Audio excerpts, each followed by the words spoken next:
Hi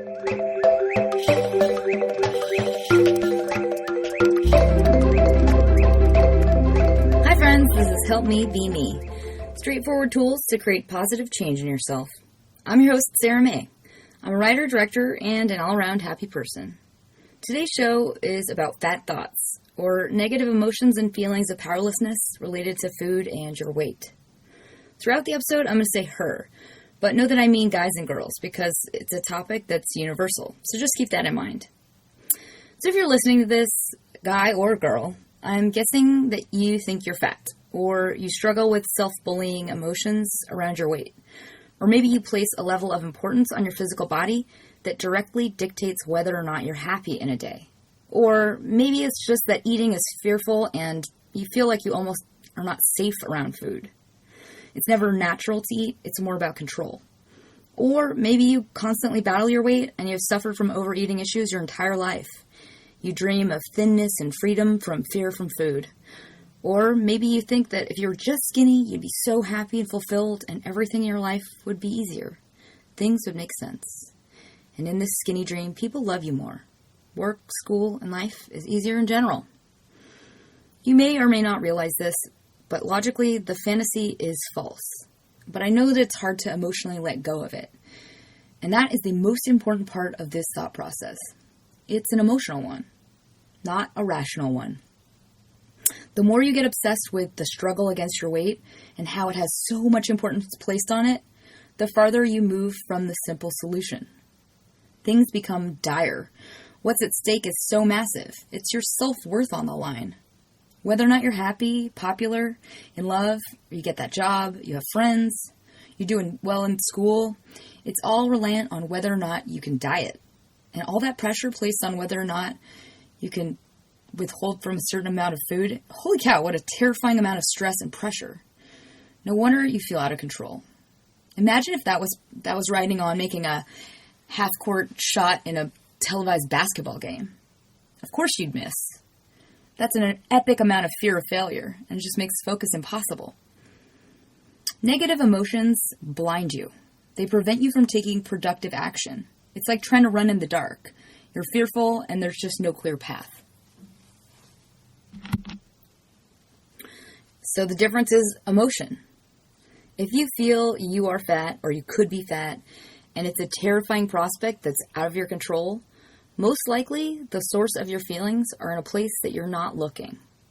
It's a really deceptive issue because it veils itself, we see, in culture. So we feel like our feelings are validated. It's all a ruse. It's really not the true source. So what are those feelings connected to? Most issues with food come from a long time ago. Food becomes the label or a metaphor for the feelings that we can't put away. I know it sounds far-fetched, but it's totally logical when you have context. You may find this hard to believe because your whole life you've battled your weight, or you've always assumed it's just the result of the truth that you love to eat, or that you hate working out, or you think you're just lazy in general. Nope. Your problems are emotional. They have nothing to do with the labels you've given your vices. And that's your brain making sense of the pain and discomfort that's coming from nowhere, or maybe somewhere you just can't examine yet. We create terms for our pain when we can't deal with those feelings. When things in life get scary or painful, by nature, as a human, you want it to be simple. So the simplest terms, in your control, become the true cause of your pain. So you'll look for the simplest thing to designate as the uncomfortable feelings, whatever they happen to be. So when you label your pain, you give it terms to manage it. Your brain is trying to empower you to control it, to make it okay. This is where a lot of us get stuck. That it will be okay if blank, if I were taller, if I had better skin, if I had the right kind of hair, etc. If blank, I would find a boyfriend. If blank, I would be popular. If blank, I would get paid more, I would be happy. For example, the reason that guy doesn't like me is because I have a gut. That's a way more approachable concept that your brain wants to assign. Otherwise, you're in the dark, and you have no control whatsoever. I'm not trying to say that this is in not some way a true effect on your happiness. I know that when we're looking our best, we tend to act our best. And when we act our best, we feel our best. And then we get that inner glow of confidence and we smile. People take notice. I understand that culture does reward the person who smiles and does morning runs on the beach. But that has nothing to do with this message. The most important point is your cure does not live in this conclusion. What you're focusing on does not result in what you want. What it results in is imbalance. Terror, inner pain, fear of food, a lack of connection to your inner feelings, and you're mislabeling your inner pain and its source. What I'm describing is the trap, what you perceive to be the reality of your situation. And the trap is confirmed by everything you see in culture. But that said, everyone's trap is different. It's in its most basic form an impossible standard defined by bad feelings around you and what's wrong with you, where you get mentally stuck and suffer in cycles. If you fail to fulfill the standard you've set, you feel worthless. And then if you succeed, you're terrified to fail in the future. In short, you create a tightrope. And that tightrope creates a constant state of imbalance, and one that forces you to become separate from your body because it is the body that's betraying you. It must be punished or policed or kept in line. And this is where the trouble really starts, because when you're not listening to what your body is saying, you're really fighting against telling it to shut up. And your body will tell you things that are not right. And when you don't trust yourself, you're going to betray yourself. And your inner body will be something you're trying to keep in line. So whatever tightrope, aka ideal, you take on as the ideal as your truth, you define what it must be to relieve your pain. So maybe your tightrope isn't perfection, or maybe it's just, 10 pounds, or maybe it's you just don't want to be obese and you're terrified of being obese. And that as a concept is something you're constantly trying to navigate around. So you're almost like you're in a hostage situation. You don't trust yourself because you are the enemy, because you have to be kept in line or else. So it's like you create this separate self that you will not listen to. And therefore, you start this very abusive and sick relationship where you're punishing yourself and you're also not able to tell what is going on inside. So I want to pause for a minute and I want to ask what your trap is. So what are the fears and what are the conditions of those fears? So just think on it in a moment. What scares you about yourself? Or what do you not trust about yourself? Or what is this ultimate fear that is possible, and what are the immense repercussions? The body image trap is extremely toxic because we find validation all around us in culture. So the bad feelings are confirmed and you believe your emotions and their cause are justified. Every time you see a celebrity magazine at the grocery store aisle, or one of your friends says something like they hate their body, you're told, oh man, my fears are totally valid because everybody else sees it too. I want to go back to the most important part of this section because I know this is a lot to take in. I understand that culture places importance on physical looks, and I know that people are more inclined to reward the beautiful. But my point is, your cure is not here. It does not live in this conclusion. What you're focusing on does not result in what you want. What it results is imbalance. You're creating terror and pain and a fear of food and potentially an imbalance with food. So because the key to physical health lies in mental health and rational thinking, calm and balance, I want you to do a mental exercise. I want you to separate the emotion. So picture yourself when you're happy. Things get simple. Your step is light. Everything is manageable and easy and no biggie. I mean, menial tasks like going to the post office are almost fun. And when obstacles get in your way, you can manage them. You can navigate accordingly. And if you have a problem, you solve it. You find a solution. Things are logical. Think about yourself and think about your weight or your issues with diets or about food or your feelings of lack of control. And what are those feelings? Is it negative? Are they rational? Are they deductive? Or do you have pangs of fear? If your view on those things is not logical, then they are emotional. And if you are unable to act rationally related to this thing, it's most likely because you have emotionally mislabeled the source of your problems. So when food and eating is rational and you need to diet, you get to decide. There is no powerlessness. You get to decide you're going to work out more. You decide to eat salads at lunch. Whatever it is, you take logical steps. You're a smart person. You know how to go about doing the laundry. It's exactly the same. You're not fearful and running. You're sober and aware. And the measures you take are practical because you're able to separate your feelings from them. So, what are the feelings connected to? Most issues with food come from a really long time ago. Food becomes the label or the metaphor for feelings that we can't put away. So when we have really uncomfortable feelings, even if it doesn't seem like it's that bad in retrospect, when you're a kid, it's really, really hard to manage them. So often what we do is we have to create terms so that we can feel safe with them. Because to admit that we are powerless or to just stuff them is very painful. So instead we put a name on it like, this is from this thing that's wrong.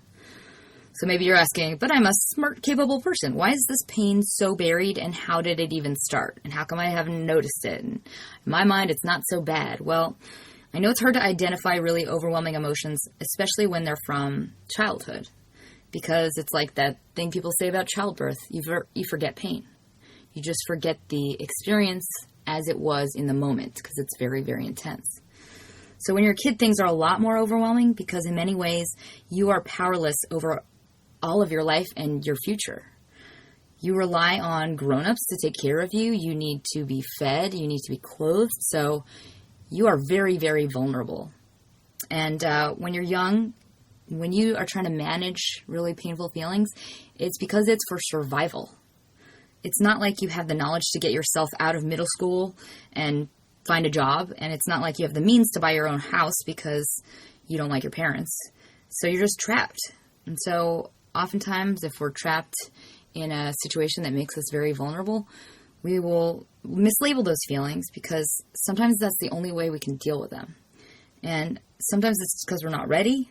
And sometimes it's because they're just too painful and we just can't tolerate it. So here are a few examples of common sources of pain that relate to food control. Number one, feeling separate or different from others.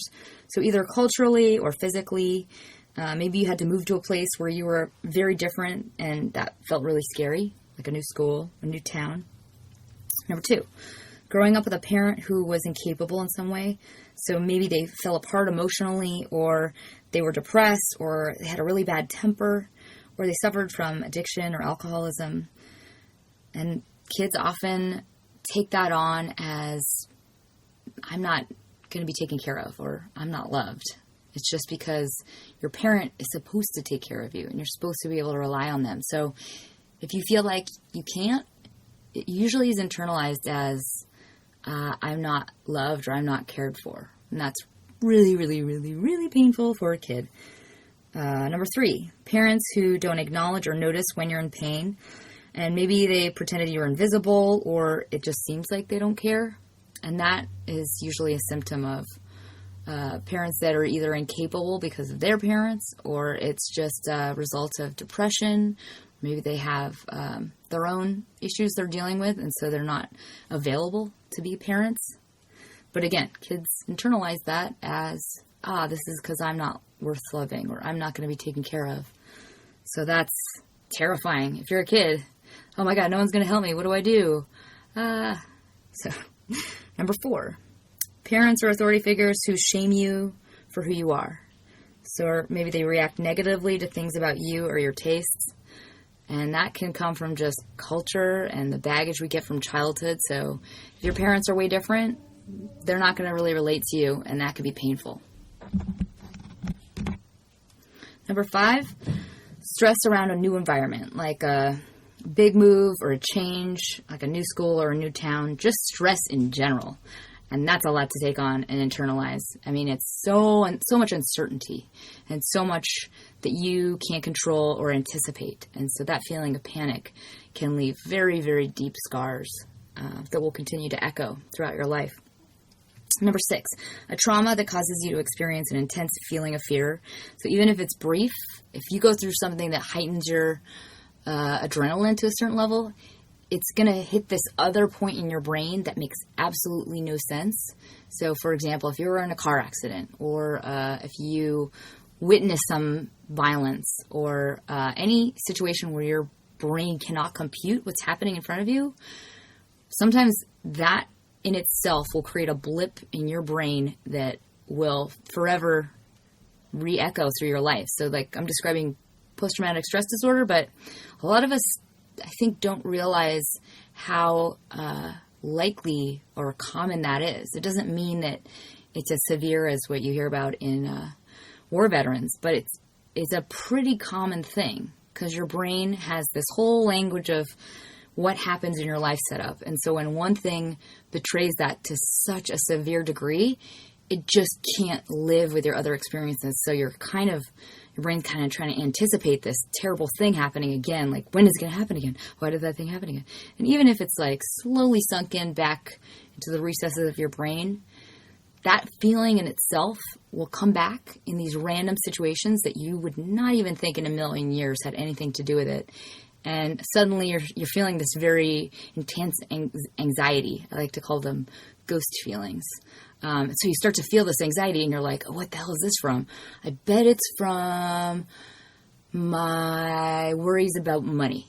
Or I bet it's from being upset that I'm alone on a Saturday. Yeah, that's probably it. Or I bet it's from being so bummed about my weight. Yeah, that's probably why I feel crappy.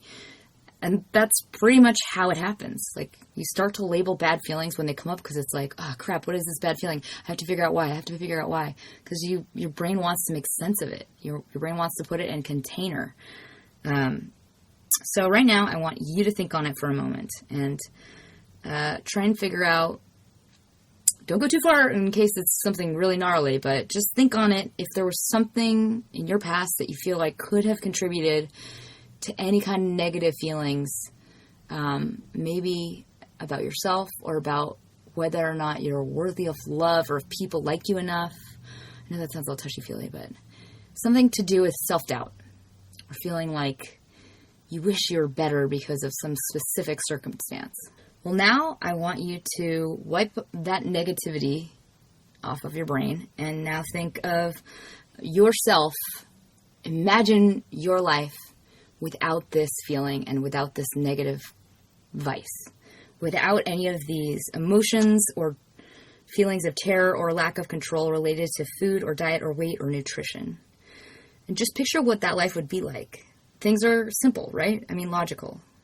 You eat when you're hungry, and if you need to lose weight, you'll exercise and eat better. I know that this is the tough part, because you get stuck in this cloud, and that in this cloud, everything feels like it's valid, that these issues are valid. But that is the trap, because it's completely severed from the true cause of the problem. So what you're trying to stay aware of is that the true issue you're suffering from is a result of your fear and panic around it. So why it's important to understand and acknowledge that you are in your own emotional trap? Because the more you get obsessed with the struggle against your weight and how it has so much weight placed on it, the farther you move from solving it. And so even though you understand that now, you hopefully understand that now, it's really hard to remember it when you're emotionally spinning. So when you're getting those panicky feelings, or your brain starts to bully you, and you're getting overwhelmed and feeling like you don't have any control, I think it's really helpful to write kind of a truth that you can rely on and refer back to from a sober, rational place. So sometimes in the face of very powerful emotions that cloud my vision, I like to write myself a letter, and then I place it in an earmarked page in my journal. So if you're able to do this, I want you to do this right now. And if you're stuck in a cloud right now and you're feeling emotionally triggered, don't force it. But if you do have clarity right now, tell yourself the truth so that you can refer to it later when things get emotionally difficult. So whatever you need to remember about what you know right now.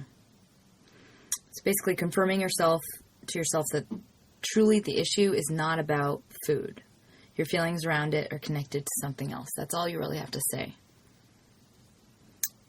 So what you really want to give yourself is a way to acknowledge the why and understand that you're trapped inside a bubble. And in order to proceed effectively to a solution, you've got to stop hurting yourself and bullying yourself and being terrified and upset and spinning out of control.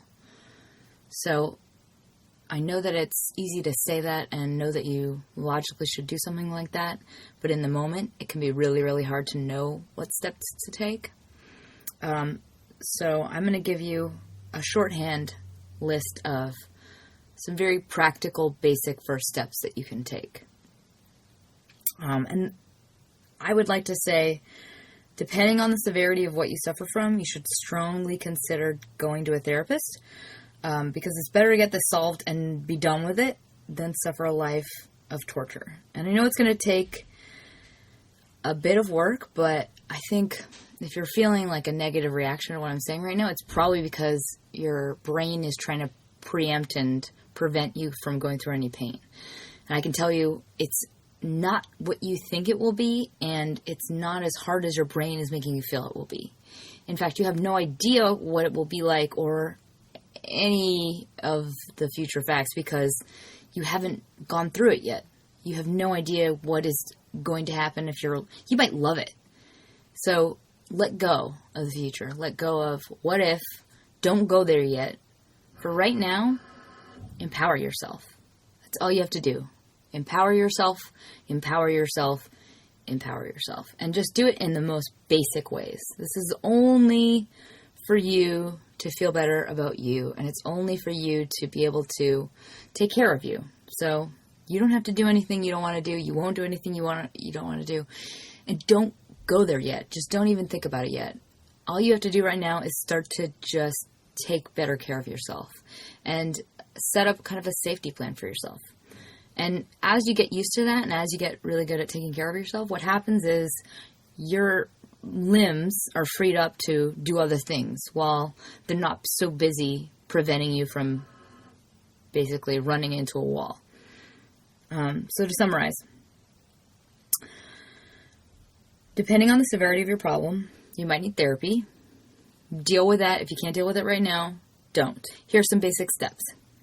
So if you want to grab a pen, I'll go through them. I'll recap them at the end, but the gist of them is just to stay rational. I mean, the tips I'm giving you are just to stay grounded and in your body, because that's the only thing that you really need to do. And sometimes in your body is going to be painful and it's going to feel uncomfortable. And so when you're in that place and you feel like you can't be in your body, what you need to do is figure out a way to soothe your body that is somewhere outside of what you're relying on right now. So you need to medicate the negativity with different brain calming exercises. So here they go. So here are just what I use. And just know that when it feels like you're powerless and you're overwhelmed, in reality, you're always in control, and it just feels like you're not in the moment. And so when you start to panic, the best thing to do is just don't think, do. Get yourself out of that situation immediately. And all it takes is doing it once. I know it feels like you're powerless and in the moment you can't think, but it's like you can think. And in that very tiny little millisecond when your brain is trying to tell you, get out of here, fucking get out of there. Pardon my French. But that's the moment when you have that emergency cord. Just do it. Just whatever so what we're creating right now is a safety net. You're going to have the list of things that you're supposed to do in that time. Do it. Just don't even think, just do it. Use your body before your brain can tell you it's not a good idea or talk you out of it. That is the most crucial moment in this brain retraining. So all of these are based around when you're overwhelmed, medicating the anxiety with something that's healthy. And the easier that becomes, the more in control you're going to be. And the more in control you are, the more you're able to figure out your next step. So this is just a basic rundown of steps you need to take now.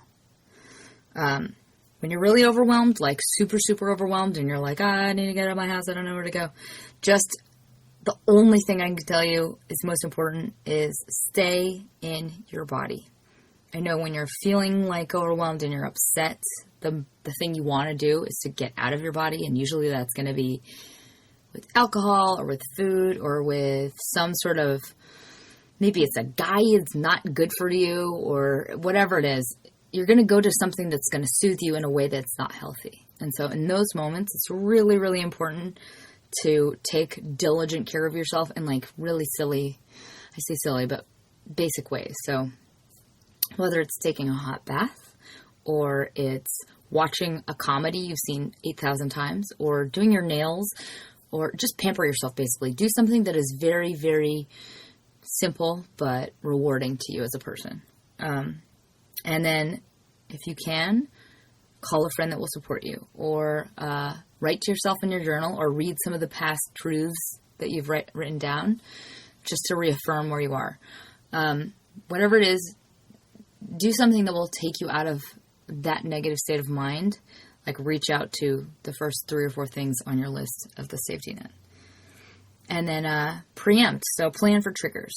So write this list of things that you can do when you get into like a panicky, dark place or a thought process. Like if you're going in circles about what's wrong with you or you start to talk negatively to yourself, you want to create predetermined actions that you will do when that begins. Just decide them. So I call them if-thens, but if you're going to write a list of them, like if I start to get into a bad place, I am going to, 1, go for a walk around the block. 2, get it in the bath, take a hot bath, play music that I love that makes me happy. 3, I'm going to do a handstand. Anything that's going to create positive chemicals in your body and also remove you from that environment. And a lot of us have these environments that they seem like they're safe, but because you have been in this thought process that's a little bit dysfunctional or you can't see your way out of it, your environment will remind you of this thought process and like almost reaffirm it and tell you it's true. So it's like it's almost like you've been in a pet store in this little cube, and then you see this cube and you think that's the world. So I think get out of the cube, whatever it is, go for a walk, change your environment, change whatever you're looking at, remove your brain from what it is attributing to your limited sphere of awareness at that time. Another very basic one, but it's hard to remember to do this or even to know that it's affecting you. Make sure your blood sugar is level. And that means, stay away from refined sugars, stay away from carbs. It's so delicate and it seems like it wouldn't be that hard, but I mean, there are certain times that I've eaten like a bagel and I've been like, it's a bagel once in a while, it's fine, whatever. And then like at 3 p.m., I'm like bawling. And I'm like, why is my life so terrible? Oh God. And it's because it's the bagel. You ate carbs. It's just the blood sugar. It's going to shoot through the roof and then it's going to plummet. And that just means keep fruit on hand. Keep carrot sticks on hand. Whatever it is, keep a vegetable and a fruit nearby. And when you start, that's like the first place I go. It's like when I'm getting like emotionally wacky, it's probably because I didn't eat something that good for breakfast or for lunch. So you might want to just have a slice of orange if you're starting to get like way emotionally wacky, because you'd be surprised how distorted reality becomes if you haven't eaten the right meal. And I'm sure we've all experienced that late afternoon tear fest where you think you're really, really convinced the world is falling apart, and then you eat and you're like, yeah, everything's actually okay. So next step is you build your safety net, and that's basically like I've already talked about this, but the autopilot set of actions. So when you're in an emotionally overloaded place, just have the list of those things that you're going to do automatically. It could be just as simple as like, I'm going to listen to this podcast, and you have it queued up. Listen to this podcast. I'm going to do my breathing exercises. Even just taking time for yourself and like blocking that out and knowing it's for you and you are going to take it no matter what. As soon as you designate that to yourself and tell yourself, I'm going to protect you no matter what, and you're deserving of that time, yourself, it's like that duality thing again, yourself will relax a whole lot more because suddenly you are trusted again. You're like, don't worry, me, I'm going to protect you. When we really need to take some time away, you deserve it, and we're going to do it. And that, like, you start to build this relationship of trust again when you start taking good care of yourself. And I think that's, honestly, it's like 99% of it. You just start taking really good care of yourself and listening to yourself, and everything you need to know will just come. It's just a matter of time. So, number one on my list of steps you need to take if you really want to heal yourself in this area, just decide. Just decide you want it and know that you mean it, and don't doubt that.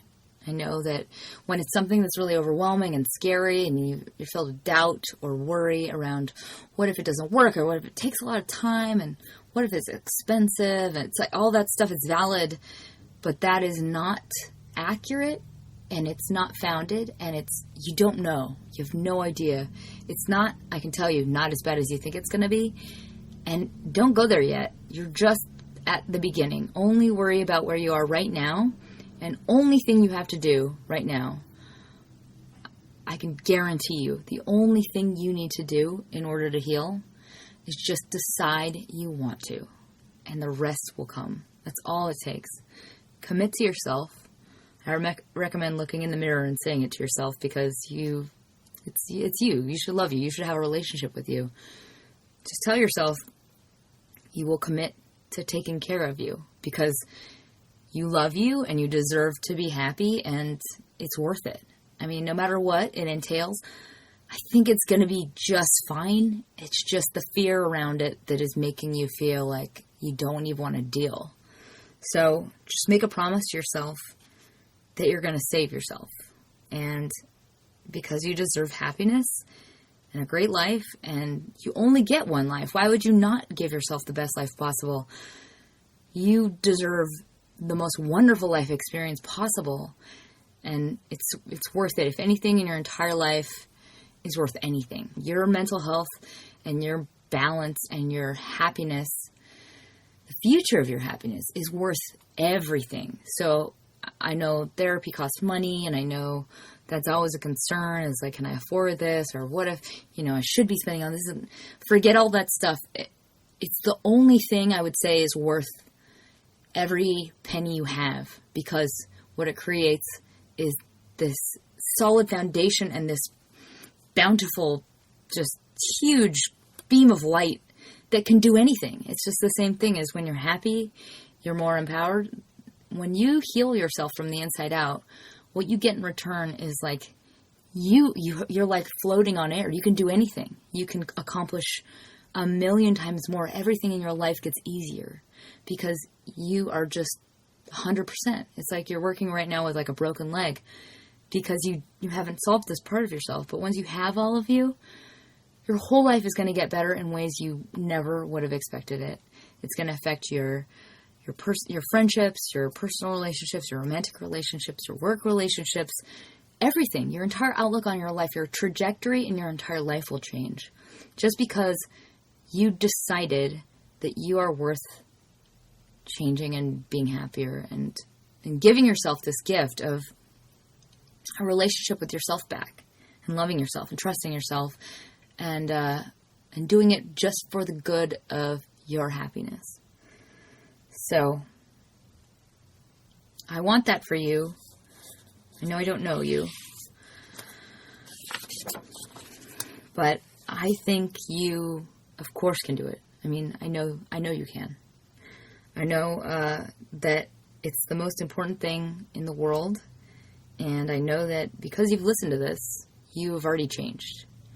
And I know you know that as well. Just by listening to this, you've already moved forward on your path. And so all you have to do now is just keep looking ahead.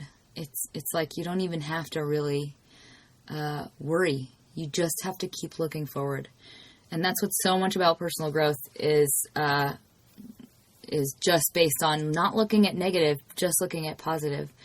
It's not something you should worry about. It's not something you should feel stressed about. It's just going to happen. The only thing you have to do is decide you want it, and just keep looking at what benefits you. Just keep focusing on the positive, keep looking at where you want to go, and let go of the rest. And as soon as you start to go into the negative and you start to go into the worry, just stop it and remind yourself that is wasted energy. You're not going to find any answers there. There's nothing you're going to gain from that.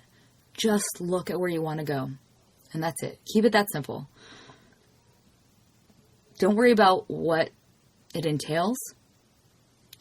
That'll come naturally. And so I feel like a lot of people that have issues with food or about control, or people that have grown up in households or with childhood experiences like this, usually have an immense fear of what if and of the future, and trying to preempt and predict and kind of do damage control before it's happened. And in truth, you have no idea, and all of that worry is pointless.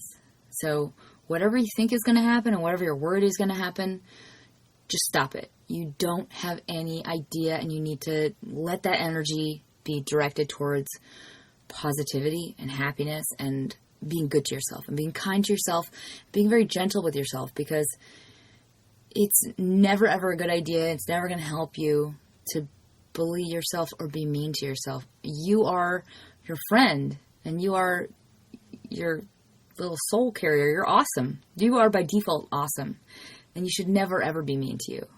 You don't deserve that, and you need to reunite and rekindle your love for you.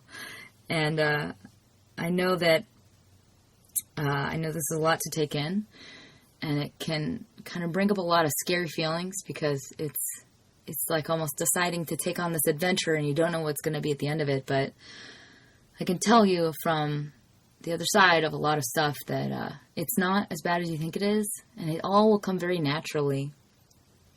All you really have to do is embrace the mission to love yourself, and just embrace it wholeheartedly, and just stay focused on what you want, and that's it.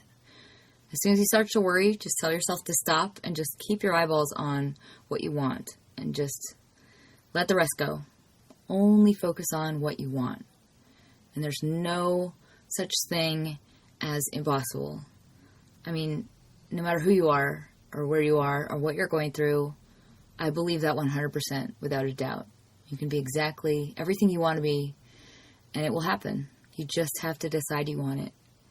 And I think you should have it. And I hope this has helped you in some way. And I know that even though I don't know you, I care about you. I care about your happiness. And I believe you can be anything you want to be, and I believe you will be a success.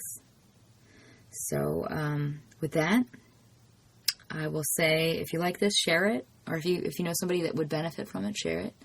And I will dedicate as much of my time as I can. So if you want me to address any issues in particular, or if there's something you want to tell me, I'm wide open. Just send me.